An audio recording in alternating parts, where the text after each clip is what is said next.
নমস্কার বন্ধুরা, অয়ন্স মম কিচেনে আপনাদের সবাইকে স্বাগত। আজকে আপনাদের বানিয়ে দেখাচ্ছি এক ভিন্ন স্বাদের ইডলি।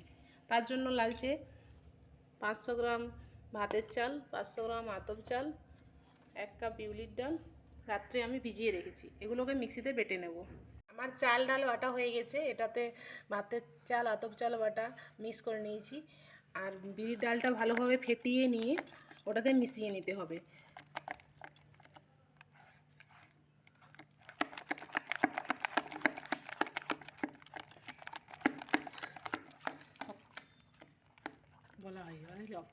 আমার বিউলি ডাল বাটাটা ভালোভাবে ফেটিয়ে নিয়েছি। খুব ভালোভাবে ওটা ফেটাতে হবে, নাহলে ইডলিগুলো ফুলবে না। এবার এটার সঙ্গে মিশিয়ে নিয়েছি, ভালোভাবে মিক্সড করে নিয়ে ঢাকা দিয়ে দেবো। খুব ভালোভাবে ঢাকাটা দিতে হবে। বন্ধুরা, ইডলিতে অন্যরকম স্বাদ আনার জন্য আমি এখানে কড়াইশুঁটি 250 গ্রাম কড়াইশুঁটি বেটে নিয়েছি। এটার সঙ্গে কাঁচা লঙ্কা দিয়েছি, একটা কারি পাতা, গোটা সরষে, শুকনো লঙ্কা ফোড়নে দিলাম। কড়াইতে সরষের তেল দিয়েছি। এবার কারি পাতাগুলো দিয়ে দিলাম।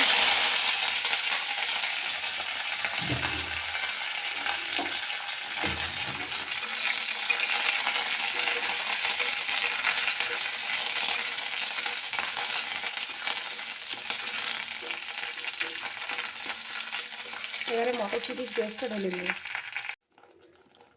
পরিমাণ মতো লবণ দিয়ে দিলাম।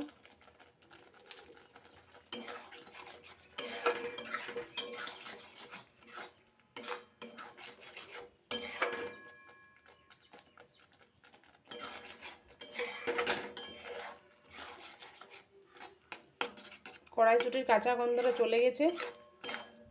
এবার আমি গ্যাসটা অফ করে দেবো। সম্বর ডাল বানানোর জন্য এখানে সজনে ডাঁটা, আলু, টমেটো, গাজর, বিনস, কুমড়ো কুচি করে নিয়েছি। এখানে মসুর ডাল নিয়েছি 2 চামচ। এবারে মসুর ডালটা ধুয়ে প্রেসারে দিয়ে দেবো, 2টো সিটি দিয়ে নামিয়ে নেব। এবার আমি ইডলির চাটনি বানানোর জন্য নিয়েছি 2 চামচ ছোলার ডাল। রাত্রে এটা সামান্য তেল দিয়ে ভেজে নিয়েছি। বাদামগুলো ভেজে নিয়েছি, নারকেল কোড়া নিয়েছি, টক দই নিয়েছি, আর 1 চামচ পোস্ত দেব।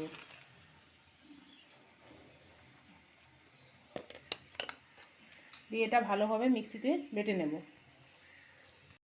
কালকে যে ইডলির ব্যাটারটা আমি বানিয়ে রেখেছিলাম এটাতে, তার মধ্যে থেকে এখানে কিছুটা অংশ নিয়ে কড়াইশুঁটির পুরটা যেটা রেডি করেছিলাম ওটা দিয়ে দিয়েছি। এবার ইডলি স্ট্যান্ডের মধ্যে দিয়ে দেব। সামান্য তেল ব্রাশ করে নিয়েছি এগুলোতে।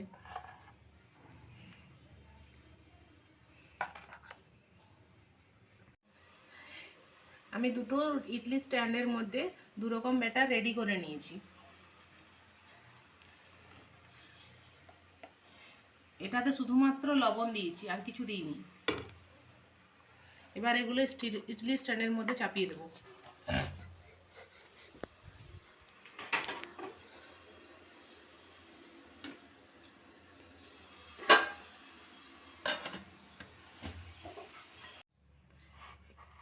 ইডলিগুলো আমার হয়ে গেছে, এগুলো চামচের সাহায্যে তুলে নেব। সম্বরের জন্য কারি পাতা, একটা শুকনো লঙ্কা, গোটা সরষে ফোড়নে দিলাম।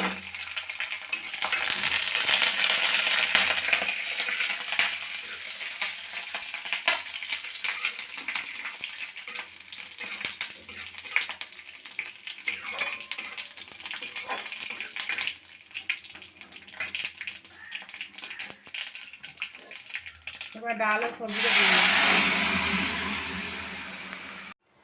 ইডলি চাটনি বানানোর জন্য কড়াইতে সাদা তেল দিয়েছি, কারি পাতা দিয়ে দিলাম, গোটা সরষে দিয়ে দিলাম, একটা শুকনো লঙ্কা ফাটিয়ে দিয়ে দিলাম।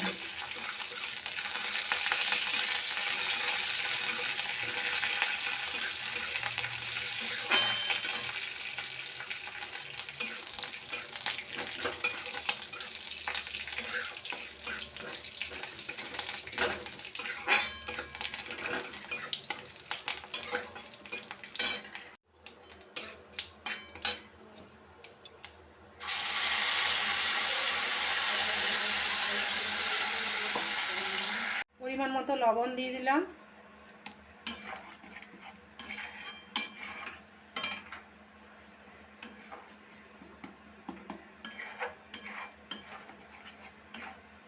চাটনি রেডি হয়ে গেছে। বন্ধুরা, আমার ইডলি রেডি। আপনাদের রেসিপিটি ভালো লাগলে please like, share and subscribe করুন আর পাশে থাকুন। এরকম আরও নতুন নতুন রেসিপি পেতে গেলে প্লিজ কমেন্ট করে জানাবেন।